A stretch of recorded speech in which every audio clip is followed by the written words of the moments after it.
Only on Fox 11 tonight, new surveillance video here shows the ending of last night's just wild high-speed pursuit, which aired live right here on Fox 11. Right now, a manhunt continues for the two suspects. They're considered armed and dangerous, accused of stealing at least 3 vehicles on live TV, including a big rig.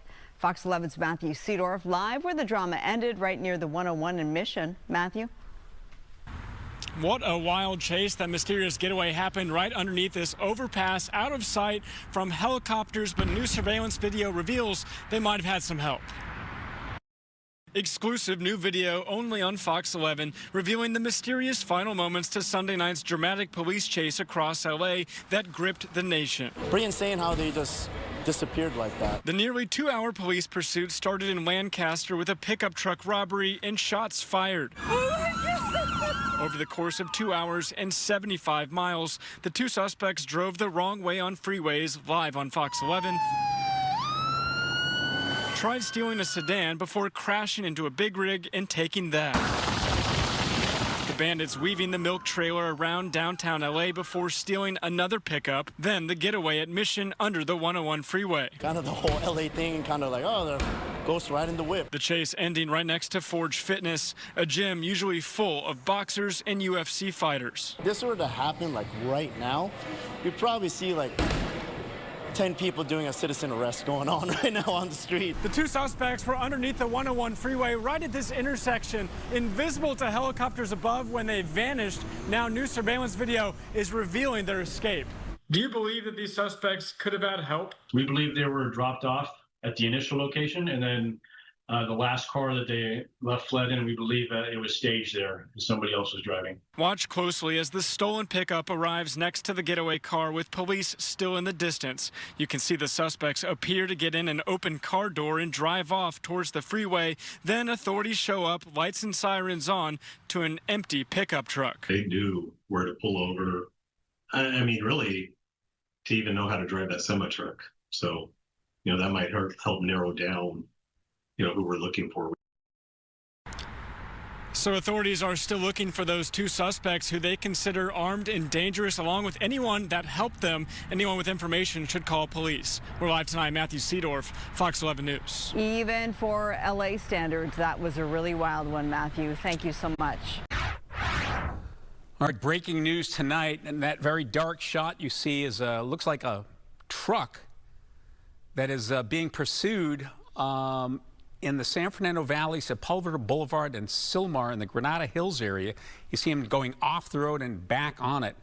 We're told that this is a carjacking suspect out of the Lancaster area. You see him being lit up by the lights from the police helicopter. Not a lot of detail just yet. A carjacking suspect. You see what we now believe is the CHP behind them, at least 2 black and whites there. Again, this is the southbound I-5 in the Granada Hills area. Now the driver of that pickup truck looks like they're exiting the freeway. So we're not clear when this all began. Again, we're just told it was a carjacking suspect in the Lancaster area. Not driving particularly fast, in fact, almost stopping at that intersection.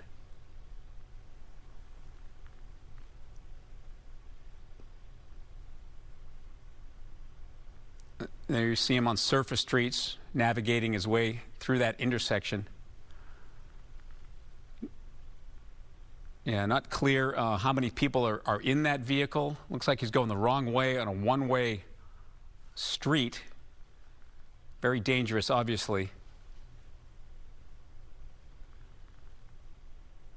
He's going onto the freeway in the wrong direction. Wow. Those drivers, of course, not sure what to do.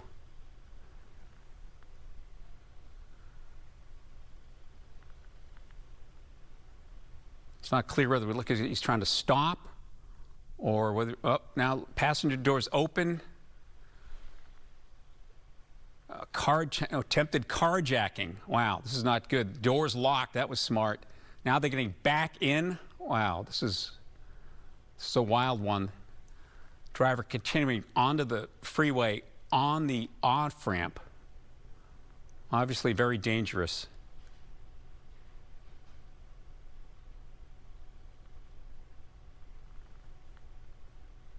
Okay, we're working to get an LAPD or current or former officer on the phone with us to talk about this.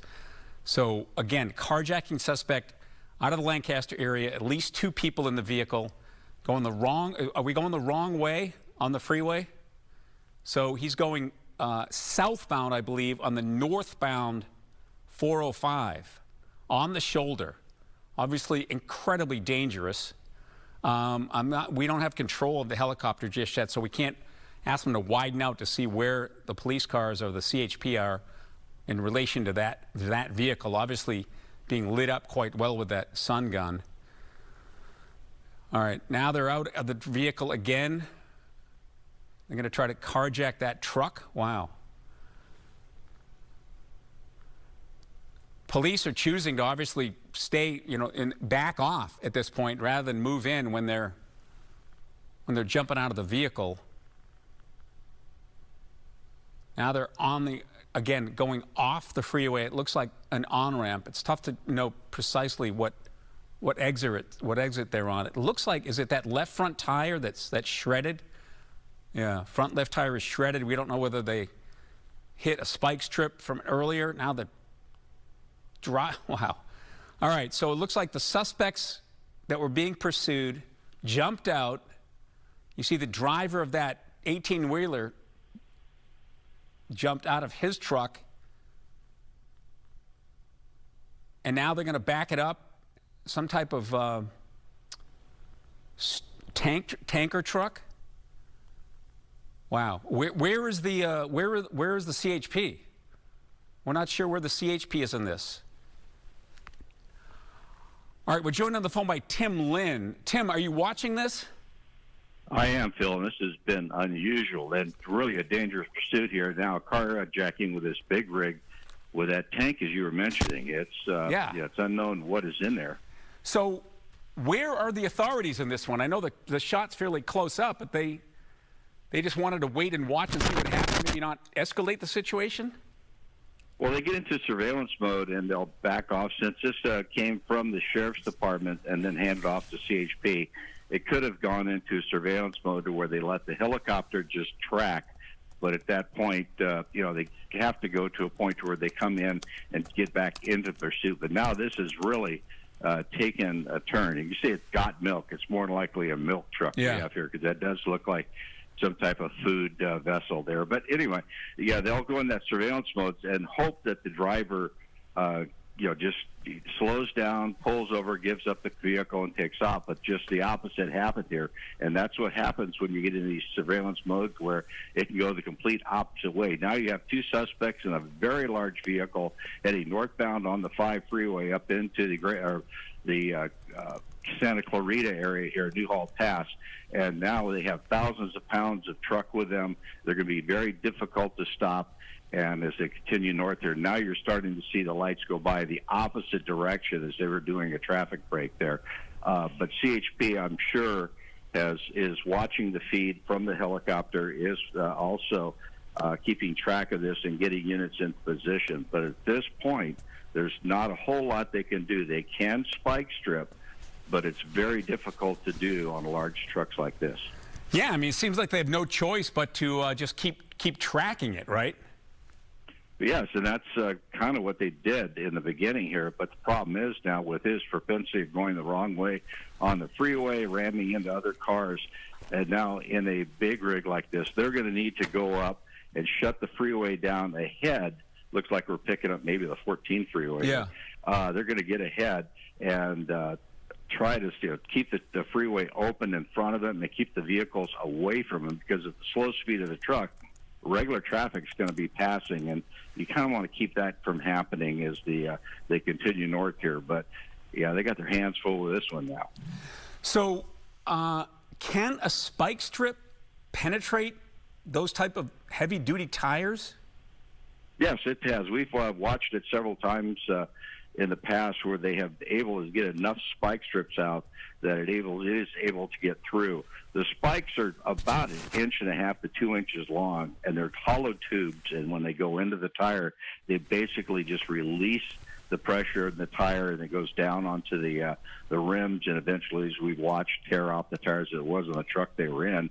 That left front tire was completely dismounted, and they'll do that with this. And what we've seen before with a pursuit that we've had on Fox, the vehicle just keeps on going with the tires gone on the front. Yeah. Wears down to the frame, and all of a sudden, twice now we've seen these trucks catch on fire just from the friction of rubbing on the road and causing all those sparks. So in your law enforcement career, we're talking with Tim Lynn, you ever chase a truck like this? I personally have not chased a truck, no, but I've handled a lot of pursuits with big rigs, and this is my third one now with Fox. You know, we often talk about this when we do these pursuits. I mean, the suspects have to know that they're not going to get away hijacking, carjacking a truck like that. So in the past, we've just talked about sort of this attitude like, well, I know I'm going to jail, but I might as well just prolong the inevitable as long as possible. Is that sort of the mindset we're dealing with here? No, the past talking to folks that I've chased and come to the end, they fully believe that they're going to get away. Really? And they do everything they can do it. They can try to get away from you. Now, at this point here with this truck, yeah, he's going slow. He's in a big vehicle. It's easily seen, and you can stay with it. But all he has to do is turn that truck sideways, block this road, and he's on foot. Other cars are going to stop to see what's going on. As we watched twice with this person already, he tried to get into other vehicles. And so that is something that could happen here very easily, and he could disrupt the road so much with that truck that it could keep responding units from catching up to him before he's able to find an open door and take another vehicle. But at this point here, you have a sense of superiority because you're in this large vehicle. And it can go. The one thing about these large vehicles, though, is sometimes they do have equipment on board that the company can shut it down. Yeah, I was going to ask about that. I mean, we don't know what company this belongs to, but I presume it has at least the tracking capabilities on it and perhaps the ability to shut it down remotely, although it's not clear, you know, on a Sunday night at almost 11 o'clock, you know, who and what is going to be, you know, initiating that type of thing. So, Who runs this pursuit at this point? I mean, this started, we believe, on surface streets in Lancaster, and they get onto the freeway. The CHP pretty much take over? Yes, once the sheriffs got up on the freeway, they requested CHP to take over. And once CHP takes over, all other law enforcement agencies have to back out, except for an area unit. If the CHP area unit is not there, then the Highway Patrol, the California, the LA County Sheriffs will stay overhead, or LAPD. But most of the time, I hear it will be probably the sheriffs who will stick with it because it's going back into the Antelope Valley area here northbound. And so it's going to be the CHP's jurisdiction at this point until this thing crosses state lines. Yeah, I mean, this is kind of a bizarre one. I mean, we've seen a lot of unusual pursuits. I mean, this guy's moving pretty good for a big rig like that. Now it's 56, but earlier it was in the 80s. I imagine they want to be extra careful. Now our speedometer is going a little crazy there. I imagine they want to be extra careful that they don't cause an accident with the pursuit. Right, and because, like I said, there's a lot of weight there with this vehicle. If it's loaded, especially, it's going to be a lot of inertia. If it gets out of control and starts hitting things, it could even go through the center divider and into oncoming traffic. But the speeds at this point, it's a little bit of an uphill climb here at Calgrove. Looks like we might be getting off at Calgrove. Now this is going to take it down on the surface streets, and this completely changes the dynamic of this pursuit. I mean, I know police, the sheriffs, as a matter of fact, I did one at the sheriff's driving facility out there in Castaic, and the CHP, they train for pursuits all the time, but do they train to pursue a vehicle like this big? And did they do anything differently? Not any pursuit classes that I've been through have we talked about chasing big rigs. I mean, it's not a whole lot different chasing a big rig as chasing a small vehicle, but It's just, you have to flex with what's going on. Just making the U here, getting back on the freeway. You have to flex with what you have. As a police officer, you must adapt to what's going on in front of you. If you're chasing a small vehicle, high rate of speed, or if you're chasing a vehicle this size, low rates of speed, you do what you can to maintain the safety on the road for the public that's around them. You try not to do anything that's going to cause it to become a bigger deal. Communicate with your officers around. They to get a tactical plan set up to figure out what they're going to do next. A lot of people get together and come up with ideas here to figure out what they plan to do. Now, the CHP is very good on their freeways. They're very knowledgeable with the topography.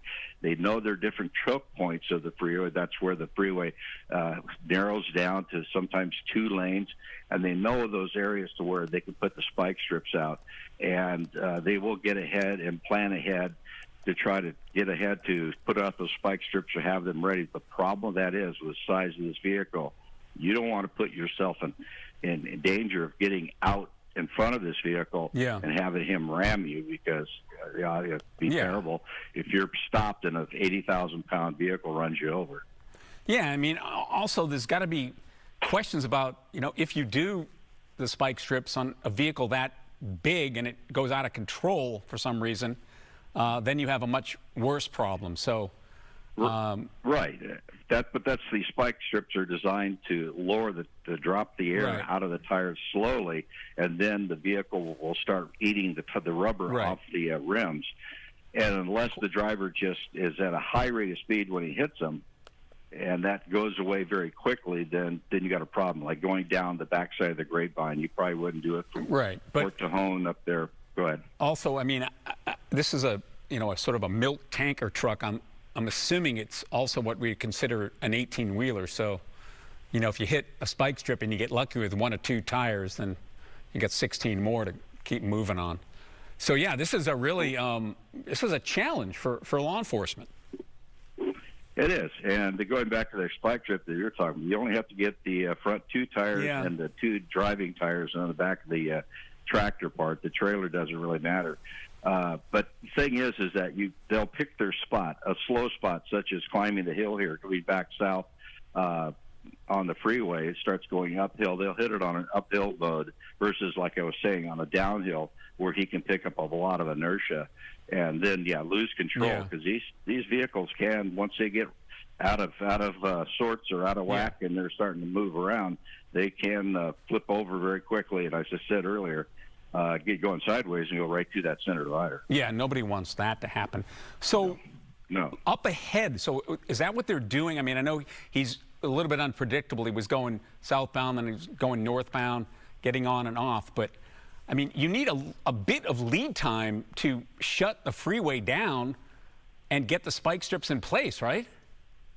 Well, what they'll do is they'll slow down the vehicles behind him so there's no traffic passing. They'll shut off the on-ramps and try to get the number of vehicles on the freeway to a minimum.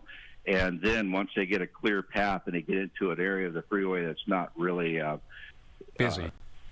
Well, it's southbound 5, and it collects the trucks up, and they go in that tunnel. And as they come around, they have an option to get on that 14 northbound. So it depends on which lanes he picks up.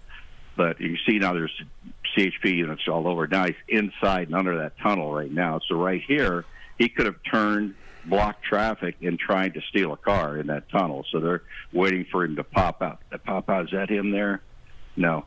So he's in the tunnel. So he could be on foot now going the opposite direction trying to get out. There he comes. Yeah, there he goes.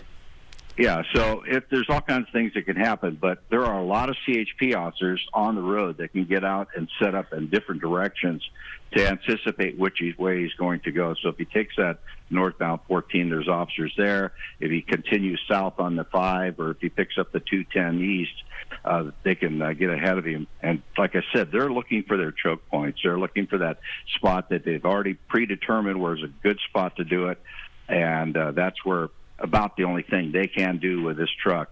If they can't get it remotely shut down, then a spike strip is the only thing that they can do. But luckily, he is not driving too erratically right now. Yeah, he's just kind of moving along and staying with traffic, and luckily not trying to weave and move other trucks off the road like we've seen before. Yeah, and I'm surprised that other truck that you saw there on his left was still there. I mean, apparently just went right by the trailing CHP officers. Yeah, unfortunately, the folks around you have no idea what's going on. They just know this truck is going, and the night sun from the helicopter is on it, and they're just trying to figure out what is going on. So they're just doing their normal thing, driving their rig to where they need to go, and they have this second rig go by them. So probably the last thing in mind that they know this thing has been carjacked. Yeah. We're talking with former law enforcement officer Tim Lynn, who's sort of an expert on all of these things. I guess when you're in Southern California and you're a law enforcement officer and you're a pilot and you're on the news, then this is sort of a fact of life. I mean, can they just sort of just follow them until tomorrow? Oh, they can. I mean, I know there's a fixed amount of fuel on board, but, you know, he's not going anywhere that they can't see him. So there's no urgency to stop him. Right. And also the driver who was on board that got out is probably giving them information on how much fuel is on board, and how many hours are left on the vehicle. They see a CHP right there on the side of the road. But yeah, even the ones that they try to stop go for hours. I mean, 6-7 hours at a time. And what they'll do, you know, sometimes they'll just stay in the same area that they're familiar with. Yeah, we've heard that before. They'll. This one here, you know, he went north and decided to turn around and come back and go south. So it's no telling where this guy's going to end up. Yeah, but see, Tim, I don't understand why these other vehicles are still passing him. I mean, are the CHP vehicles behind them not stopping traffic? I doubt there's CHP behind it, because more than likely, if they were there, they'd be doing what's called a traffic the tracking mode. Weaving. Yeah.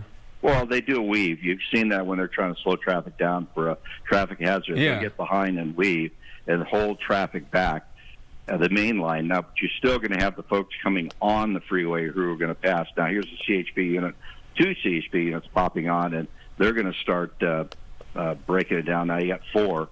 So now you have a large amount of CHP units behind it. That will keep all traffic from passing it, except for the things that come onto the freeway. So as we continue south on the 5 freeway here through Sylmar, he's going to come up on the 405 here as well, and he could end up going south 405. In fact, that might be the 405 interchange right there, I believe. So, and then 118 is down a little bit further. So he's got a lot of directions he can go at this point. In fact, that's the 405 interchange right there. And so if he continues south now, he's got the 118 ahead of him. They're going to stay behind him, and I guarantee you there's units ahead that are trying to block off on-ramps as best they can, but there's only so much you can do. And so you're going to have to leapfrog and have different offices as they go along. That's the one advantage CHP has over local law enforcement.